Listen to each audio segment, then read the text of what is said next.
আসসালামু আলাইকুম এভরিওয়ান, সবাইকে ওয়েলকাম করছি নতুন একটা রেসিপি দেখার জন্য। আজকে একটু ভিন্ন ধরনের ডেজার্ট রেসিপি নিয়ে চলে এলাম, সেটা হলো সেমাই পুডিং। নর্মাল সেমাই আর মজাদার পুডিং, এই দুইটি মিলিয়ে অসম্ভব মজাদার সেমাইয়ের পুডিং। রেসিপিটি আশা করি আপনাদের ভালো লাগবে। পুডিংয়ের স্বাদে কিছুটা ভিন্নতা আনতে তৈরি করতে পারেন সেমাইয়ের পুডিং, যা তৈরি করা বেশ সহজ, তবে খেতে অসম্ভব মজার। আমি আশা করি আপনাদের কাছে আমার এই রেসিপিটি ভালো লাগবে আর সহজও লাগবে। যদি রেসিপিটি ভালো লেগে থাকে আমার চ্যানেলটাকে সাবস্ক্রাইব করে আমার চ্যানেলের পাশে থাকবেন। তাহলে চলুন এই ডেজার্ট রেসিপিটি বানাতে আমাদের কি কি লাগবে দেখে নেই। এই ডেজার্টটি বানাতে আমাদের প্রথমে লাগবে 1 লিটার ফুল ক্রিম লিকুইড দুধ। এখানে আমি ফুল ক্রিম লিকুইড দুধটা নিয়েছি। এখন এটাকে আমি জাল করে নিব। পুডিংয়ের জন্য ফুল ক্রিম লিকুইড দুধটাই ভালো। এখন দিয়ে দিব 1/2 কাপ গুঁড়ো দুধ। দুধটা যখন হালকা গরম হয়ে আসবে তখন এই গুঁড়ো দুধটা দিয়ে দিতে হবে। এবার ফ্লেভারের জন্য দিয়ে দিব 4টা এলাচ, এতে করে পুডিংয়ের ফ্লেভারটা খুব ভালো আসবে। এখন দিয়ে দিব 1/2 কাপ কনডেন্স মিল্ক আর দিয়ে দিব 1/3 কাপ চিনি। আমরা যেহেতু সেমাইয়ের পুডিংটা বানাবো সেই ক্ষেত্রে মিষ্টির পরিমাণটা একটু বেশিই লাগবে। এখন দুধটাকে জাল করব 2-3 বার বলক আসা পর্যন্ত। এই দুধটাকে জাল করে খুব বেশি একটা ঘন করে ফেলার দরকার নেই। আমরা যে আস্ত এলাচগুলো দিয়েছি সেই এলাচগুলোকে তুলে ফেলব। এখন দুধটাকে চুলা থেকে নামিয়ে এটাকে রেখে দিব ঠান্ডা হওয়া পর্যন্ত। দুধটা ঠান্ডা হতে হতে আমি একটা ক্যারামেল বানিয়ে নিব। 1/3 কাপ চিনি দিয়ে সামান্য একটু পানি দিয়ে একটা ক্যারামেল তৈরি করে নিব। এভাবে জাল দিতে দিতে যখন দেখবেন একটা গোল্ডেন কালার চলে আসছে তখন এটাকে অনবরত নেড়েচেড়ে দিতে হবে। কালারটা যখন এরকম লালচে হয়ে আসবে তখন এই ক্যারামেলটা নামিয়ে নিতে হবে। অতিরিক্ত কালার করতে গেলে ক্যারামেলটা তিতো হয়ে যাবে। যেই মোল্ডে পুডিংটাকে বসাবেন সাথে সাথে সেই মোল্ডে ক্যারামেলটাকে ঢেলে নিতে হবে। এটা গরম অবস্থায় ঢেলে নিতে হবে, না হয়তো ক্যারামেলটা শক্ত হয়ে যাবে।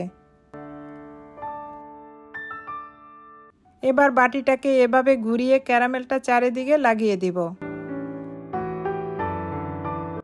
এখানে আমি নর্মাল সেমাইটা নিয়েছি।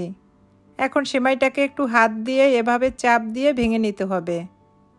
এখানে যে কোনো ধরনের সেমাই দিয়েই পুডিংটা তৈরি করতে পারবেন।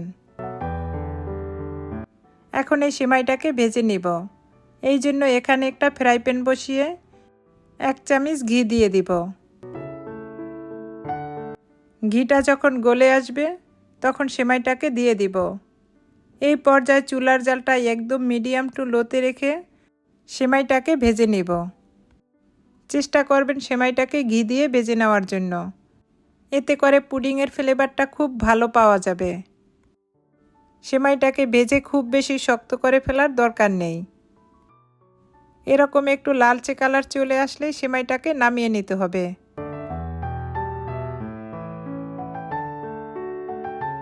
এটাকে নামানোর সাথে সাথে যেই মোল্ডে আমি পুডিংটাকে বসাবো সরাসরি সেই মোল্ডেই দিয়ে দিব।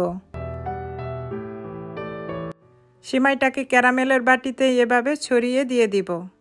এতে করে পুডিংয়ের উপরটা থাকবে একটু হার্ড আর ভিতরটা থাকবে সফট। এই পুডিংটাকে আমি লিকুইড ডিম দিয়ে বানাবো। প্রথমবারের মতো আমি লিকুইড ডিম দিয়ে পুডিং বানাবো। এখন প্যাকেটটাকে খুব ভালো করে ঝাঁকি দিয়ে নিতে হবে। এই প্যাকেটে 20টা ডিম আছে। এখানে আমি 3-4টা ডিম ব্যবহার করব। ডিমের ঘনত্বটা আপনাদেরকে দেখিয়ে দিচ্ছি। এই ডিমটাও অনেকটাই পাতলা ধরনের। এখন এই ডিমগুলোকে আগে থেকে জাল করা দুধের ভিতরে দিয়ে দিব। দুধটা অবশ্যই ঠান্ডা করে নিতে হবে। এখন দুধের সাথে ডিমটাকে খুব ভালো করে মিক্স করে নিব। আপনারা কে কে লিকুইড ডিম দেখেছেন অথবা খেয়েছেন আমাকে কমেন্ট করে জানাবেন। আমি এই প্রথমবারের মতো লিকুইড ডিম দেখেছি। ভাবলাম এই লিকুইড ডিম দিয়ে যেহেতু পুডিং বানাবো আপনাদের সাথে শেয়ার করি। ডিমটা যখন খুব ভালো করে মিক্স করা হয়ে যাবে তখন সেমাইয়ের বাটিতে ঢেলে দিব। উপরে যে সেমাইগুলো ভেসে উঠেছে একটা স্প্যাচুলার সাহায্যে এই সেমাইগুলোকে নেড়েচেড়ে দিব। এখন এটাকে স্টিম করে নিব। পুডিংটাকে একটা প্রেসার কুকারে বসাবো। প্রথমে একটা কিচেন টিস্যু দিয়ে এর উপরে পানি দিয়ে দিব, এতে করে বাটিটা নড়াচড়া করবে না। পুডিংয়ের বাটিটাকে একটা ফয়েল দিয়ে খুব ভালো করে মুখটাকে আটকিয়ে দিব। প্রেসার কুকারে মাত্র 5 মিনিটেই পুডিংটা তৈরি হয়ে যাবে। এবার প্রেসার কুকারের ঢাকনাটাকে আটকিয়ে এটাকে 5 মিনিট জাল করে নিব। আপনারা যে কোনো পাত্রে এই পুডিংটাকে স্টিম করে নিতে পারবেন, এতে করে একটু সময় বেশি লাগবে। 5 মিনিট পরে আমি ঢাকনাটাকে খুলে পুডিংটাকে চেক করে নেব। একটা কাঠির সাহায্যে পুডিংটাকে চেক করে দেখব পুডিংটা কুক হয়েছে কিনা। এখন এই পুডিংটাকে রেখে দিব ঠান্ডা হওয়া পর্যন্ত। এবার পুডিংটাকে মোল্ড আউট করে নিব। একটা ছুরির সাহায্যে সাইডটাকে এভাবে ছাড়িয়ে নিব।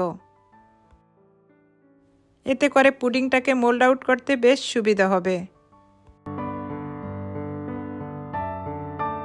উপরে একটা প্লেট দিয়ে এভাবে উল্টো করে পুডিংটাকে মোল্ড আউট করে নিব। মাশাআল্লাহ, পুডিংটা দেখতে কতটা সুন্দর আর লোভনীয় হয়েছে। এখন আমি পুডিংটাকে কেটে দেখাবো। যারা এখনও এই সেমাই পুডিং ট্রাই করেননি একবার হলো ট্রাই করে দেখবেন। অসম্ভব মজার একটা পুডিং, একবার খেলে বারবার খেতে ইচ্ছে করবে। আমি আশা করি আপনাদের কাছে আমার এই ডেজার্ট রেসিপিটি ভালো লেগেছে। তাহলে আজকে এই পর্যন্তই। আল্লাহ হাফেজ।